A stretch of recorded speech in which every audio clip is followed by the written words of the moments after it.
There are times in life where we face storms, very great, very terrible storms. There's lightning, there's thunder, there's rain, there's wind, it's heavy. Sometimes there's hail, and it's just a whole mess going on outside. There's a time where Jesus was in a storm with his disciples, and he was sleeping, he was resting in the boat while the storm was going on, and they were trying to get to the other side.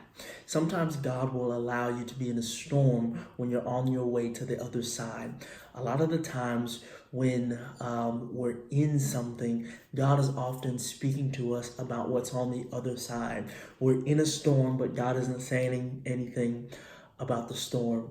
His mind isn't really set there, and he doesn't want us to focus there because he's trying to get us to see the other side. And the other side is the future. He's not concerned about where you are now. He's concerned about you getting to where he wants you to go. And so while you're in the middle of a storm, God will begin to speak to you about things that you can't see right now, things that you can't understand right now. He's going to speak to you about what it's like to be on land. He's going to speak to you about the sun, and he's going to speak to you about the things that you'll see once you get outside of the range of the storm. God doesn't limit the range of his voice to the range of your present situation.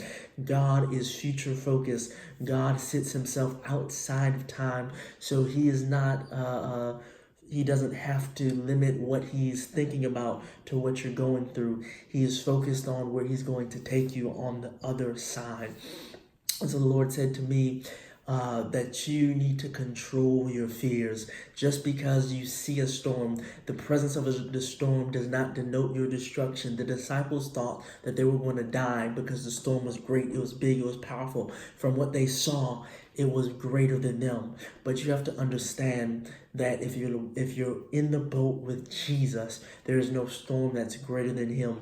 And so you will conquer the storm if you allow if you keep your eyes focused on Jesus. If you allow your mind to drift off to the wind and to the waves, then you won't be able to see clearly. And God wants you to clearly see the sun, even when you don't see the sun out in the clouds. He wants you to understand that you're going to get out of the storm. That's why he's talking to you from a place that's after this season is over, because he's taking you to that place.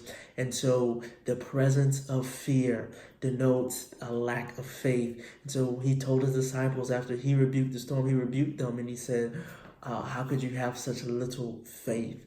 And so we have to hold on to our faith even when we're looking at a storm that's much bigger than us, because it's not bigger than Jesus. So be encouraged by the fact that God is speaking to you beyond the hour that you're in, but beyond the moment that you're in, because that means that this season will come to an end, and he wants you to be ready.